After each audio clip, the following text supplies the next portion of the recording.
लेकिन इस बीच बड़ी खबर जो आ रही है कि जो शव है मजदूरों का वो पहुंचने वाला है और कह सकते हैं कि जो नम आंखें हैं वो सबकी नजर आ रही है। सुशील मोदी कुछ कह रहे हैं, सुन रहे हैं। अल्पसंख्यक है वहाँ पर उनको चुन चुनकर टारगेट करने का प्रयास किया गया है। लेकिन मैं आपको विश्वास दिलाना चाहूँगा कि जब तक नरेंद्र मोदी जी की सरकार है, स्थिति को हम बिगड़ने नहीं देंगे और हालात बहुत जल्दी सामान्य होंगे। एनआईए ने पूरे मामले को अपने हाथ में ले लिया है। सेना और सुरक्षा बल लगातार मुकाबला करें तक 13 से ज़्यादा आतंकवादी मारे जा चुके हैं। और कश्मीर में जो 3 साल में हालात सामान्य हो रहे थे, पिछले दिनों 200 लोकसभा और राज्यसभा के एमपीज का दौरा कश्मीर में हुआ है। मैं खुद एक टीम में शामिल था जिसमें 20 से ज़्यादा एमपीज थे। अभी भारत सरकार के 1 दर्जन से ज़्यादा मंत्रियों का दौरा हो रहा है। तो जो शांति अमन चैन का माहौल बना था धारा 370 हटने के बाद, तो ये कश्मीर के हुक्मरानों को स्वीकार नहीं था, बर्दाश्त नहीं था। और इसलिए उन लोगों ने, और कहीं न कहीं इसके पीछे उन्हीं का हाथ है, क्योंकि लश्कर तोयबा के एक आउटफिट ने इस पूरे घटना की जिम्मेवारी अपने ऊपर ली है। तो मैं इतना ही कहूँगा कि केंद्र की सरकार और बिहार की सरकार जो है वो पूरी तरह से इस मामले को देख रही है और हम लोग को केंद्र की सरकार पर भरोसा रखना चाहिए। क्या करेंगे, क्या होगा, ये आगे आने वाले दिनों में आपको दिखाई पड़ेगा, लेकिन हमको भरोसा रखना चाहिए। और वहाँ पर जो शांति व्यवस्था बहाल हुई है उसको हम उस शांति को ख़त्म नहीं होने देंगे। और देखिए, जो पीएम पैकेज की घोषणा की थी उसमें 6000 कश्मीरी पंडितों को अब तक नौकरी मिल चुकी है, सरकारी नौकरी। पिछले 2 साल में कश्मीर के अंदर 6000 मकान बनाए जा रहे हैं, जिसमें 1000 मकानों में लोग जाकर बस चुके हैं। तो जो धीरे धीरे कश्मीरी पंडित लौट रहे थे, अमन चैन का माहौल बन रहा था। मैं जब गया वहाँ श्रीनगर, तो होटलों में तिल रखने की जगह नहीं थी, सारे होटल भरे पड़े थे। पर्यटकों से ये गुलमर्ग, पहलगांव, श्रीनगर भरा पड़ा था। तो इसलिए जो एक शांति का माहौल बना, उसमें बाधा पैदा करने का एक प्रयास हुआ, लेकिन अपनी साजिश में नाकाम होंगे, वो सफल नहीं हो पाएंगे। और जो मनोज सिन्हा जी ने कहा कि खून का एक एक कतरा जो है उसका बदला लिया जाएगा और कोई आतंकी बच कर जो है और लौट नहीं पाएगा।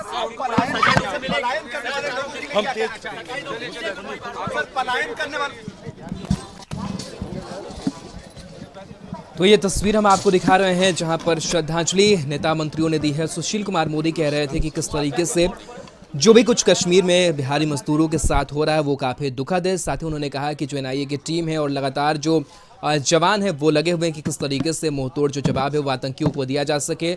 लगातार पिछले कई दिनों से जो बिहारी मजदूर है उनको निशाना बनाया जा रहा है, उनको मारा जा रहा है, हत्याएं की जा रही है और इसको लेकर के जो बिहार में उबाल है वो देखने को मिल रहा है। और कह सकते हैं कि जो अपने परिजनों को, अपने घर के लोगों को खो रहे हैं, उनके लिए काफ़ी दुखद घड़ी जो है वो आ गई है। मरगूब हमारे साथ जुड़े हुए हैं।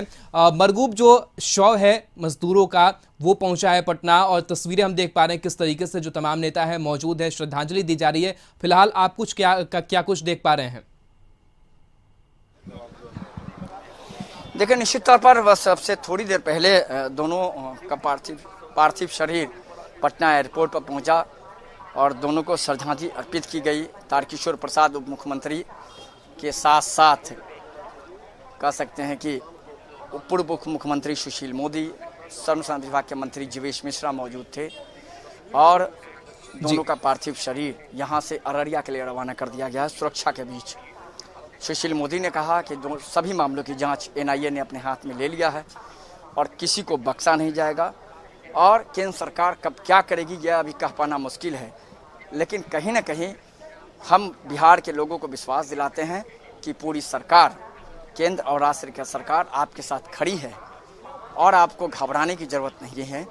और शांति में जो व्यवधान पैदा करने का जो प्रयास किया गया या किया जा रहा है उसको विफल कर दिया गया है और आगे भी विफल किया जाएगा। और जब तक नरेंद्र मोदी की सरकार है, कश्मीर में किसी भी व्यक्ति का कोई बाल बाका नहीं कर सकता। सुशील मोदी ने सीधे तौर पर कहा है कि बिल्कुल आतंकवादियों के सभी मंसूबे को हम फेल करेंगे और लगातार वहां कार्रवाई हो रही है। कई आतंकवादी मारे गए हैं और बिहार के लोगों को डरने की जरूरत नहीं है। तो बिल्कुल राहुल, कहीं ना कहीं अपनी पूरी सरकार की तरफ से जो कुछ कह सकते हैं सर कार्रवाई की गई है उसके बारे में सुशील मोदी ने बताया है मीडिया को। और फिलहाल अभी पार्थिव शरीर अररिया के लिए निकल गया है कड़ी सुरक्षा के बीच। मरगूब, एक चीज और समझना चाहेंगे, जिस तरीके से आतंकियों को मुंहतोड़ जवाब देने की बात हो रही है। सुशील कुमार मोदी चाहे नीतीश कुमार, तमाम जो नेता हैं वो बातें कह रहे हैं। लेकिन फिलहाल जो हालात को समझते हुए क्या लग रहा है कि जो सरकार है, जो कश्मीर में जो मजदूर हैं उनकी सुरक्षा के लिए वहां पर किस तरीके से वो सुरक्षित रहे या फिर उन्हें कैसे वहां से वापस लाया जाए, इसको लेकर के सरकार कुछ पहल करती हुई, कुछ कदम उठाती हुई नजर आ रही है? देखिए, निश्चित तौर पर राज्य के डीजीपी या मुख्य सचिव ने कल बातचीत की थी डीजीपी और मुख्य सचिव से, और अनुरोध किया था कि जहां भी बिहारी हैं और चाहे वो रह रहे हैं या कार्य कर रहे हैं, उन इलाकों को आप चिन्हित करके उनके इलाके में सुरक्षा व्यवस्था की जाए और विशेष गश्ती बढ़ाई जाए। उनको अगर ये लग रहा है निश्चित तौर पर कि वो डरे हैं, सहमे हैं, तो उनको पूरी सुरक्षा दी जाए। सरकार का कहना है कि बिल्कुल लोग वहाँ सुरक्षित हैं और अब इस तरह की घटना की पुनरावृत्ति नहीं होगी। इस बात को लेकर के वहाँ के उपराज्यपाल मनोज सिन्हा ने राज्य के मुख्यमंत्री को विश्वास दिलाया है।